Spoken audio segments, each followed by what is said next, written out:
the University of Oklahoma was in Lawrence, in basketball country. They hit a bit of a brick road there to start, but in the end, the Sooners did bounce back against Kansas. Final Oklahoma 34, Kansas 19. Before we get to the whole game synopsis, a couple things you should know. Right here, Texas Tech and Oklahoma. There's probably not a whole lot of them, in that Texas Tech is undefeated, heading here for the first time since 2008, when Sammy Bradford, his second to last game in Norman. But you might get lucky. So go ahead and check it out. 1-800-456-GO-OU, or go to the OU Athletics website, www.soonersports.com, and see if we still have tickets available. And it is, you might want to do that pretty quickly, because it is homecoming. So, the people that don't buy it up for Texas Tech fans, they might be touched up a little bit sooner than you would expect, no pun intended, because of it being homecoming. But as far as yesterday is concerned, as we said, the Oklahoma Sooners bounced back against the Kansas JAyHawks. 34 Oklahoma, 19 Kansas. Blake Bell was the starting quarterback again for the Sooners. Bounced back pretty well against the Sooners from the Longhorn debacle. Throwing for 131 yards, 2 touchdowns, and an interception, which really, to be honest, wasn't even his fault in the first place.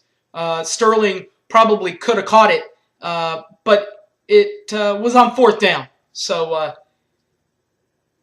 it was basically a meaningless interception anyway. They would have gotten the ball back on 4th down. Jake Heaps on the other side, 16 yards, a touchdown and no interceptions. Not 116, not 216, not even 316. Just regular 16 yards and a touchdown. Oklahoma rushing, Damian Williams returned to the Oklahoma running back statistics this weekend, giving out 15 carries for 56 yards and a touchdown to boot. A game-clinching touchdown, by the way. On the other side, James Sims had 23 carries for $129 yards and 2 touchdowns in the ball game. The leading receivers, Sterling Shepard, son of Derek Shepard. The son had 7 catches, 82 yards receiving, and 2 touchdowns in the ball game. On the other hand, former Oklahoma Sooner Justin McCray had 10 of the 16 receptional yards that Jake Heaps threw for. McCray had 10 of them on 1 catch and 0 touchdowns. Defensive Player of the Week for each side, Dexter Lincoln played pretty well for the Rock Chalk JAyHawks. He had 9 tackles. But on our side, for our bunch, the man that we had to step up, without Corey Nelson, without Jordan Phillips, another great defensive player that we cannot lose, that actually left the game the other night against Texas, Aaron Colvin. Not hurt, able to play, did play, had 8 total tackles, a 1 pass breakup, a pass interference call that really could have been a touchdown anyway, and a blocked PAT return for 2 points. He did not block the PAT. but he returned it for 2 points, did number 14.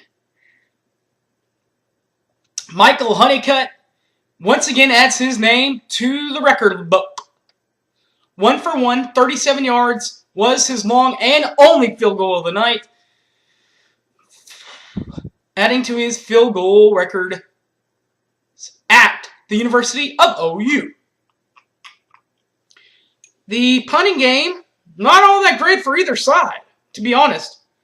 On our bunch, Jed Barnett had 4 attempts, 35.2 in average, 44 was his long. 2 of them landed inside the 20-yard line, and a blocked punt to boot. On the other side, Trevor Parlua.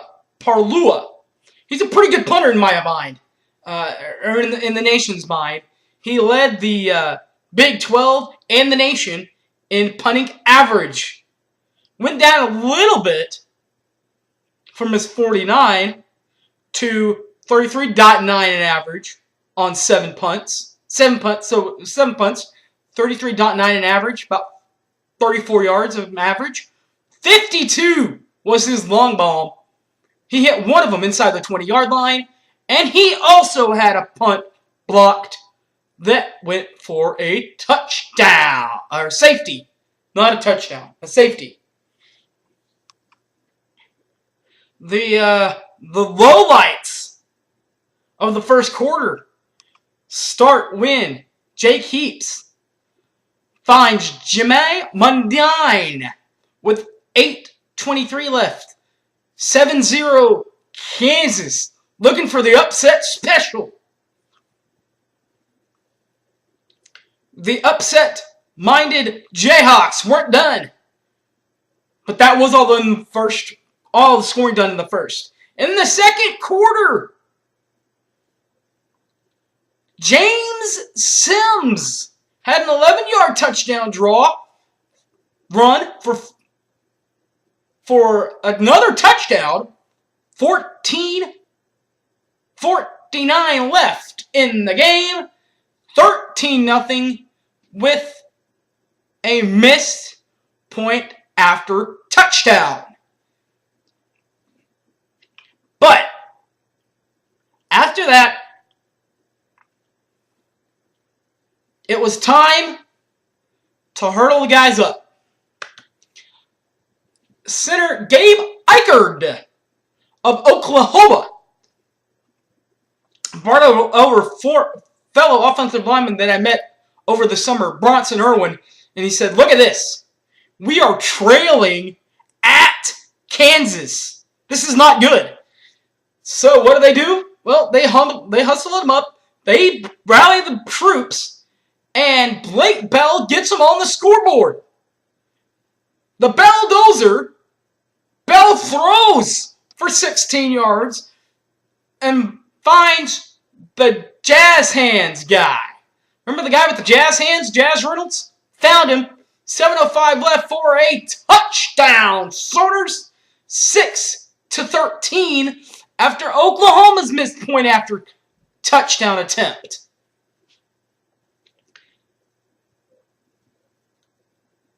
Then, with 4:42 left in the second quarter, 4:42 left till halftime, Oklahoma adds to their lead as Matt Diamond, the defensive end linebacker out of South Texas, blocks the punt of Trevor Parlua. Blocked it, Parlua kicked it into the back of the end zone for a penalty of an illegal kick. Therefore, it's a safety. It is 13-8, Sooners in favor, kind of an awkward score. But wouldn't be awkward for long. Because on the ensuing possession, Oklahoma, LaColvin Bester on an end around, gets a pass out to Sterling Shepard off an end around. Touchdown, Sooners. 15-13 at this time in the ballgame in the second quarter. Still in the second quarter, Michael Honeycutt kicks his lone field goal of the night, 37 yards with 11 seconds left. giving Oklahoma an 18-13 lead to take into the locker room for the Sooners. In the third quarter, Blake Bell finds Sterling Shepard for Sterling's second touchdown of the night and Blake's second touchdown of the night with 10:47 left, 25-13 Sooners. That's the final score of the third quarter. Heading into the fourth quarter, James Sims. That's when he gets his second touchdown, does James Sims. But then the man that needed to step up, says former Oklahoma Sooner Tony Casillas on Sooner Game Day. Jordan Wade blocks a point after attempt. Aaron Colvin picks it up and returns it for 2 points. Not just 1 point, but 2 points. With 10:15 left, Oklahoma now leads 27-19.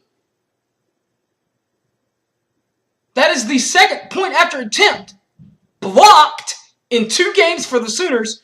Remember, in the fourth quarter, they blocked one in the third quarter, after the punt return last week, they blocked one from Texas. But as far as this game, the Sooners not done scoring yet, as Damian Williams runs in a 6-yard touchdown with 14:19 left. Final score 34-19. That's your door slammer. That's the final score of the night, was Damian Williams' 6-yard touchdown run. Whew. It's a lot of scoring in the second half. But at least they won, right? There was a little bit of an injury issue for Oklahoma and for Kansas. For the JAyHawks, who didn't have as many, Darius Williams, the linebacker, kind of got a little nicked in the game on that final drive. But what's really going to hurt Oklahoma is during the game, Adam Shedd, the offensive lineman, was a little bit nicked, as was Julian Wilson nicked. As far as those two are concerned, that happened in the first half, and for Wilson, Adam Shedd, it happened in the middle of the third quarter, and those two Sooners did not return to the game.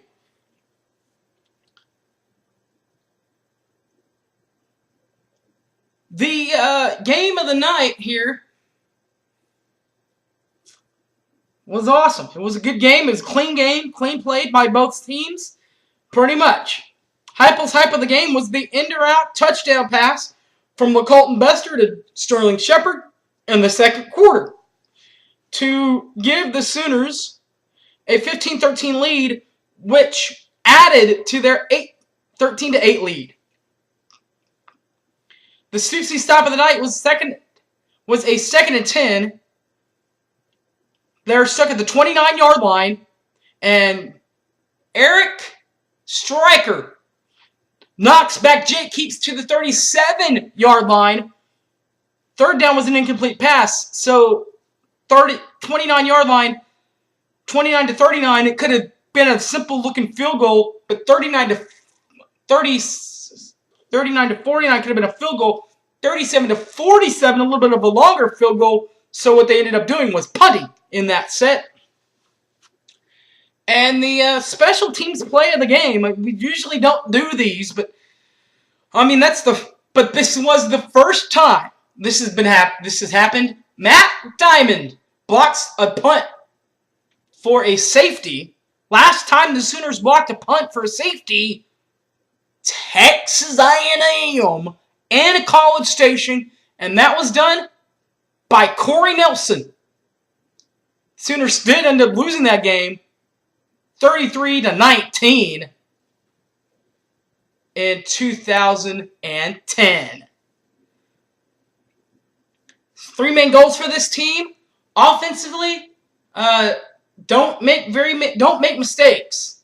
To be completely honest, Blake, good job, buddy. You didn't do that. You didn't make the mistakes. Obviously, you can call the interception a mistake, but like I said, they would have gotten the ball back anyway. It was fourth down and a couple.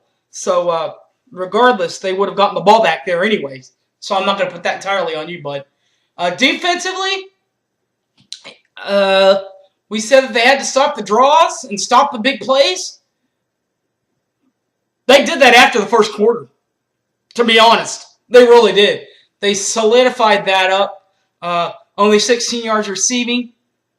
Buck 29 for James Sims, but half of those came on that opening drive for Kansas.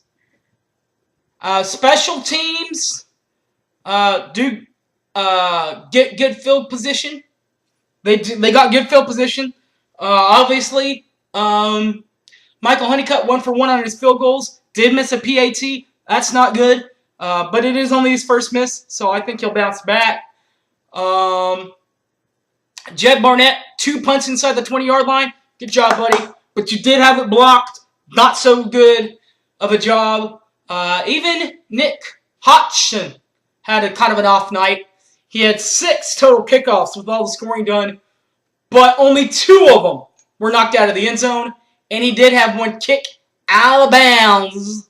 But special teams did also block a punt for a safety and blocked an extra point and returned it for 2 extra points. So there we go there. Overall, good bounce back win for the Sooners. Now that we're done with this video almost, this is and I'm going to get a lot of slack for saying this, I know, a must win for homecoming. If Oklahoma wants to keep their Big 12 chances alive, even though they lost to Texas, if they want to keep their chances, just a slim chance, like last year, there was a slim chance at a Big 12 championship, and they ended up getting a slim chance. You've got to beat Texas Tech this weekend when Texas Tech is undefeated. We all remember what happened last time Tech was in this building. Not such a good of a memory. Michael Honeycutt missed his first field goal of the season. Pushed it wide left. Could have sent the game into overtime. So this would be a good the return game from that. Of course, remember if you want tickets to that return game, better get on it. 1-800-456-GO-OU or go to Soonersports.com. Quickly go there tonight. Go there often to see if there are any tickets available. In my opinion, there probably won't be since Tech, like I said, is undefeated going into this game for the first time since 2008. By the way, Oklahoma won that game. Running away with it. Literally and physically. Dominating Texas Tech in that ball game. Till then, folks, everybody remember, Boomer Sooner, and it's good to be back on the winning track. Final score, once, final time, Sooners bounce back against Kansas. Oklahoma Sooners 34, Kansas JAyHawks 19. Boomer Sooner, everybody.